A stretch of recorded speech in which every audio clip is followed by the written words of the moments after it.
This is the final test of 41262 on all people that have a considerable commute. I like to make a video like this. This way, if you see something that looks out of place, please point it out before you get back home. This item has been test run for probably 18 hours now, and I'm happy. So what we're going to do is connect it to a test panel. We're going to feed in 400 cycle sine wave initially and examine that on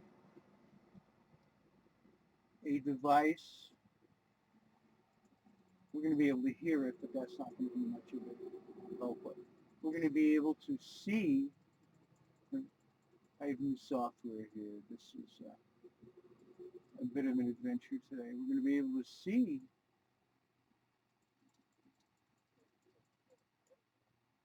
oh, I know what's going on. Yeah, hang on while I navigate this new software. Let's see if this is better now. Yeah, well, forget about trying to pan it. We'll just do it manually. We're going to be able to see the audio on this device. If I get the light off it, we can see the scope better. The upper display is going to be the left channel. The lower display is going to be the right channel. And that's going to be a much more telling test than our ears. So let's back this out a little bit. Okay. So some of the things after the bulwark was done, not really what I consider electronics, replacing capacitors or heat conducting material, but the turn on delay, even though the manual says 5 seconds, was 2 seconds, and that's not enough for the output stage to stabilize before the speakers are connected. Because of that, thumps and hum and everything else was occurring. So what I did was I changed that delay, these RC time constant circuit, and that's been increased. It's approximately 15 seconds. Very nice now. The other thing that we changed and we discussed was this item does not disconnect the speakers as soon as you turn the power off. And it's almost universal that on any other receiver amplifier, as soon as the power is turned off, the speakers are disconnected immediately. So what was occurring is when the item was turned off, you would hear squealing, scratching, popping, um, and it's not good for your speakers. So we decided to put a relay in there which immediately disconnects the audio. So I'll demonstrate that. And the other thing is a little nuisance. During one of the testings, I don't know if you can see my finger there, but one of these LEDs was intermittent. I could tap on the front, it would go in and out. So that entire LED panel has been resoldered. So let's turn this on, and what's going to happen is we're going to be able to hear this 400 cycle tone that we're going to play into it at low volume. As I turn it up, it's going to distort the microphone on this camera and also damage our speakers and or my hearing. So we're going to switch it into what's called dummy load. Dummy load stretches the amplifier just as if it was speakers, but it converts the audio energy into heat energy. Okay, so let's turn it on, and I'm going to turn up the volume a little bit so we can hear when it clicks in, and we'll be able to see it, but it should be somewhere around 15 seconds. I'm pretty proud about this. This is a nice improvement. And so let's turn it on. And somewhere around 15 seconds, it should kick in. See, right now, both the amplifiers are biasing up and stabilizing. And this is why it's universal. Almost every amplifier uses this type of circuit, but they're all somewhere around 8, 9, 10-second delay. There you go. The stopwatch said 18 seconds on that. Very nice. So what I'm going to do is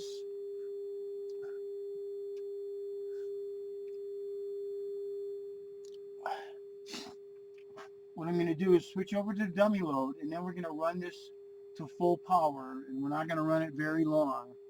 But full power is achieved when the sine waves on the oscilloscope, remember the left channel is the upper display, the lower is the right, and we'll zoom in on that here. There we go. Upper is left, lower is right.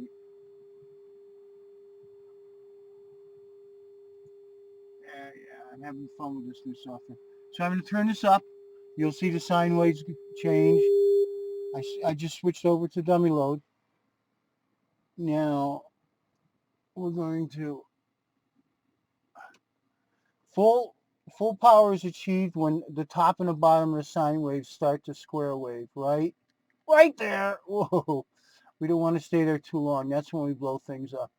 But if you notice, the symmetry is the clipping is symmetrical, meaning the positive half of the waveform and the negative half of the waveform clip at the same points, same time, same level. Very nice. So what we'll do also is we'll do a frequency response test on this.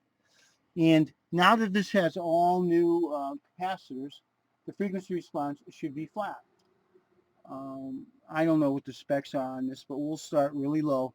And the way we're going to do this is the signal generator that's sending 400 hertz, I can select what that's going to send. So we'll start at, I don't know, 20 hertz. So what's going to happen is on the oscilloscope, because the frequency is changing, the waveform is going to be spread out when we start at a low frequency. For instance, right now, again, it's 400, right? And what I really want you to look at is we get a better idea of how flat the frequency response is by, here we can get both of these in the picture at the same time. There we go. The horizontal, there's two horizontal lines. The upper line is also the left channel, lower is right. And you can see they're both within a decibel of each other. Okay, so what we're going to do is let's drop the frequency out. There's, I think that says 250. There's 100. Notice how the waveform is starting to flatten out because I haven't changed the sweep frequency on this. Oh, there's 100. There's 63. There's, wow, look at that. 40 hertz. It's still flat. And this generator goes down to 20. Let's check 20 out. Wow. Okay. Now we're going to bring it back up, and you can see as I change the frequency, the waveform on the scope is representing the higher frequency. Oh, right now we're at 1K. Hasn't changed. You can see how that's different now. 1K.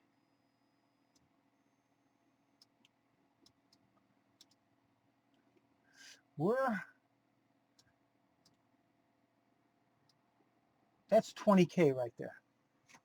Look at the bar graph. They haven't changed a fraction of a decibel from 20 hertz to 20,000 hertz.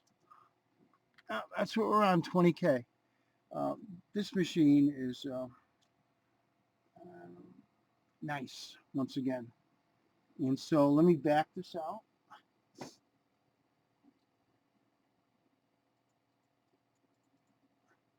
And here's your bar graphs, by the way. And so I'm going to bring the generator back to 400 hertz. We're going to back this down a little bit so we don't destroy our ears. And that's what it sounds like. But we can also go.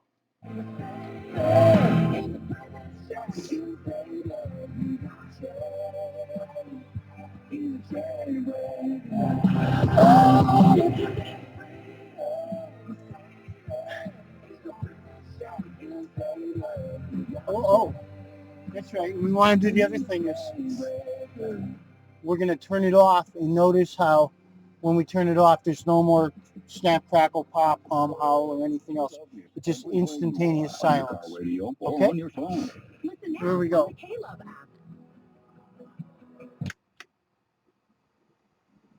silence, just the way it should be. One of the things while I'm doing this is you should never turn an amplifier on or off at high volume. It's always best to have it at 0 volume.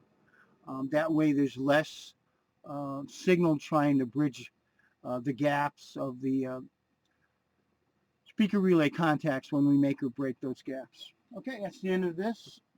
I'm going to upload this and we're moving on to the next item. This was a fun project.